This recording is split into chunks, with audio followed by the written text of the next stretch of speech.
My next guest on the travel program is Steffi Smeeden, who recently returned from a week-long group cycling holiday. Steffi, how did you first hear about the trip? Actually, I'd been hoping to do something like this for a while and had just been waiting for the right thing to come up. Then I spotted this one on a website. It sounded just the sort of fun thing I was looking for. So I booked a place. It was only later that I realised quite how far I'd have to cycle, and that's when suddenly I began to have doubts about my level of fitness.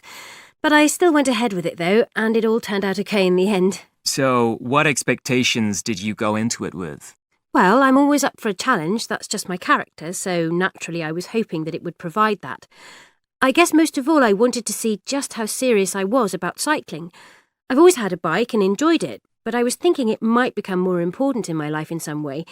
And of course, I thought it would be a chance to make contacts amongst like-minded people, although I had no information about who the other group members would be before I left. How did your family react to the idea? Oh, they weren't surprised. In fact, when I was talking about the preparations I needed to make, my elder brother got all excited and started describing a trip he'd taken. I think it had been a couple of years previously, not long ago anyway. So he still felt enthusiastic and even suggested he might join me. We all had to remind him that he's a father now and needs to stay around to look after his new baby.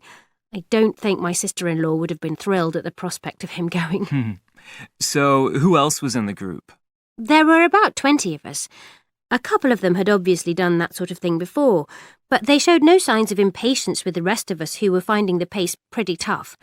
We needed to concentrate on keeping up with those two, though, so any chat was left until the evenings when you needed time to wind down no matter how exhausted and sleepy you were feeling. So, did you make real friends? I hope so. The problem is that we are all in different places and, well, lead busy lives. Several people were taking photos the whole time and agreed to email those to everyone. There was some talk of getting together at weekends to keep up with our cycling, but definite plans didn't actually get made. We'll see. Maybe we'll sign up for the same ride again next year. So, looking back, has it changed you? Oh, yes. You know what was really interesting for me, though? I'm always trying to be very organised, like with my college work and stuff. I set myself all these targets, prioritise and so on, and worry whether I'm pulling my weight in any team I'm meant to be part of. But on the bike trip, these things didn't seem quite so important.